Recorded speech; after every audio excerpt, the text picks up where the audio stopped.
welcome to Just the News. I'm Faye D'Souza. It has been a heavy news day, and the biggest story of all is, of course, what is developing in Lakhimpur Kheri in Uttar Pradesh. Remember, there was violence on Sunday that led to the death of 8 people. On Sunday, 4 farmers were killed when they were run over by a vehicle from the convoy of the Union Minister of State for Home. So basically, the junior minister in the Home Ministry of the central government. Now, the car allegedly had the minister's sons and other relatives seated inside it. 4 other people are said to have been BJP workers were killed in the violence that followed. 4 farmers that were killed were Lavpreet Singh, who was 20 years old, Gurvinder Singh was 19 years old, Daljit Singh at 35 years old, and Nachatar Singh, who was 60 years old. An FIR has now been registered against Ajay Mishra and his son. Ajay Mishra is the junior minister for home, and his son. No arrests have been made so far. Now, appearing in a joint press conference with Bharat Kisan Union, Rakesh Tikait on Monday, the Uttar Pradesh Additional DG Law and Order Prashant Kumar announced that the state government, after talks with farmer representatives, have agreed to their demands. Now, the farmers have been protesting all day today, asking for 2 things: compensation to the families of the deceased and the injured, and of course, the FIR to be registered against the minister. Now, this is what the additional DG Law and Order Prashant Kumar said, and I quote: the family of the deceased will be given ex gratia of 45 lakh rupees and a government job. Each injured will be given 10 lakh rupees. FIRs with relevant sections will be lodged as demanded by the farmers. The incident will be probed by a retired High Court judge, and the perpetrators will be caught within 8 days, end quote. On the other hand, Ajay Mishra, the union minister in question, demanded a CBI investigation into the matter, saying that his people were killed by the farmers, and he asked for 50 lakh compensation for the BJP workers who died in the incident. Ajay Mishra also said his son was not present at the spot, and several BJP workers were also killed. Farmers held protests today at Delhi's Singhu border and Western Uttar Pradesh's Western Uttar Pradesh against this Lakhimpur incident. Priyanka Gandhi has started a hunger strike following her detention. She was detained by the Uttar Pradesh police when she was on her way to meet the families of farmers who were killed in this incident. Samajwadi Party chief Akhilesh Yadav staged a protest outside his own home because he was not allowed to also leave Lucknow and visit Lakhimpur Kheri. He was detained by the police as well. Hours after Priyanka Gandhi was detained by the police when she was on her way to meet those families, Punjab Deputy Chief Minister Sukhwinder Singh and other MLAs were also detained when they reached Uttar Pradesh. Now, remember, the Punjab Deputy Chief Minister wanted to fly in, but he was denied permission to land in Lucknow. He then left by road, and after he has reached Uttar Pradesh, he's been detained as well. So there's a fair amount of worry here about opposition leaders being detained and not being allowed free movement in the state of Uttar Pradesh. Chief Minister Yogi Adityanath on Sunday said he was, and I quote, saddened by the violence in his state that left 8 people, including 4 farmers, dead, and he promised strict action against those responsible following an investigation. He also appealed for peace. After the Panama Papers that were very famous, now the Pandora Papers have now been released as a leak. As many as 12 million documents from 14 companies in offshore tax havens, which deal with the ownership of 29,000 offshore companies and trusts, have been now revealed. This is an investigation conducted by the International Consortium of Investigative Journalists across the world.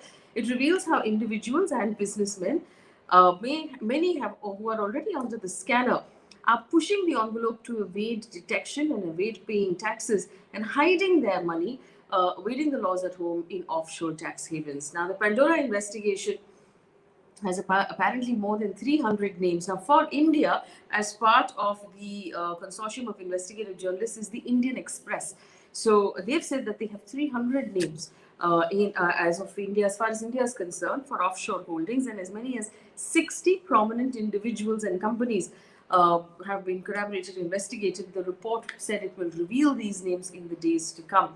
According to the initial report released by the Indian Express this morning, Anil Ambani, who has incidentally declared bankruptcy in the UK and said he has no money whatsoever to pay off his debts in India and overseas, apparently has not 1 or 2 but 18 asset holding offshore companies with a fair amount of money stashed away. Also, according to the Indian Express, 1 month before Nirav Modi fled the country, his sister set up a trust overseas as well.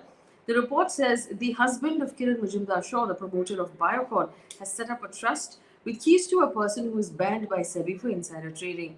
The documents also notably expose people from overseas, very powerful people. King Abdullah II created a network of offshore companies and tax havens to amass $100 million in property.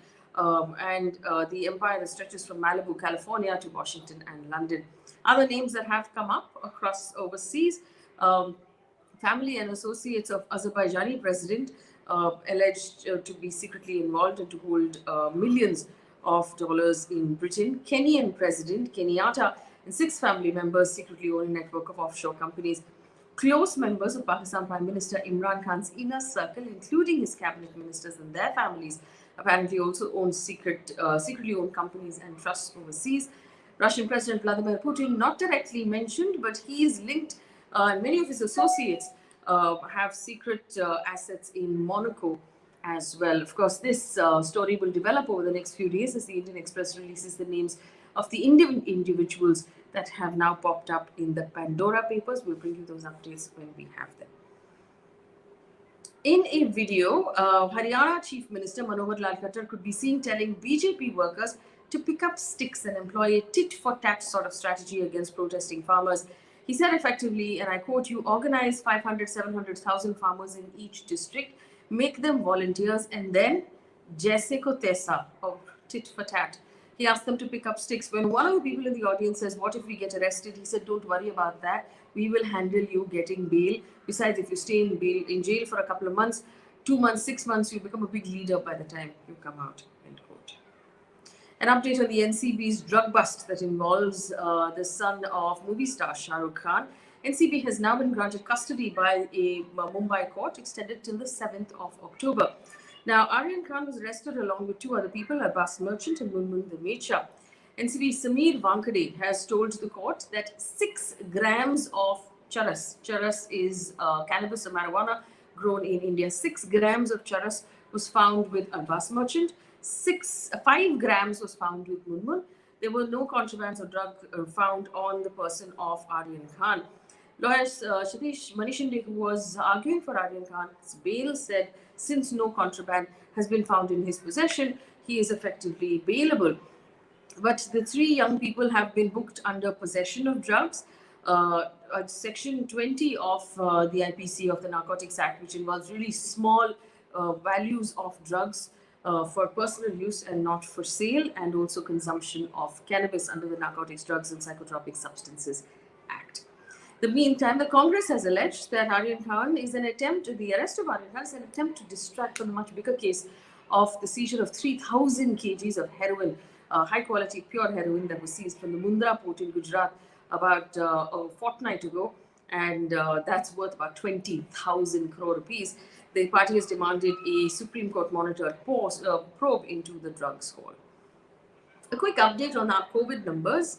India reported 20,799 COVID cases in the last 24 hours. Kerala reported 8,850 new COVID cases in the last 24 hours. So that's good to know. That number has fallen by almost 50%. Kerala has also announced it will reopen schools from the 1st of November for classes 1 to 7 and 10 to 12. Other states that have reopened schools recently are Maharashtra, Chhattisgarh, Assam, and Delhi, among others. A quick look at news coming in from across the world right now. German company BioNTech's CEO Ugur Sahin has said that a new vaccine formula is will need to be developed by the middle of next year to protect against future virus mutations. In an interview with the Financial Times, he said that the new strain will emerge to evade the booster shots and the body's immune defenses, and so new vaccines will need to be developed as well. The Taliban has said that they have destroyed ISIS-K cell north of Kabul on Monday, following the bomb blast in the mosque on Sunday, which targeted a memorial service for the mother of a Taliban spokesperson, Zabihullah Mujahid. On Twitter, Mujahid said that the special Taliban unit carried out an operation against its rivals, ISK, which stands for the Islamic State Khorasan, and in that province, in Kabul's 17th district. On Sunday, a bomb exploded at the entrance of a mosque where this memorial service was taking place, leaving a number of civilians dead. That brings us to the end of this bulletin. Thank you so much for listening. Remember, we have in-depth analysis coming up. We are looking very closely at the Adani port, the Mundra port case, which we'll be talking to expert B.V. Kumar, who was the first head of the Narcotics Bureau in India. That conversation is coming up as well. We'll take a look at it. Thank you for watching.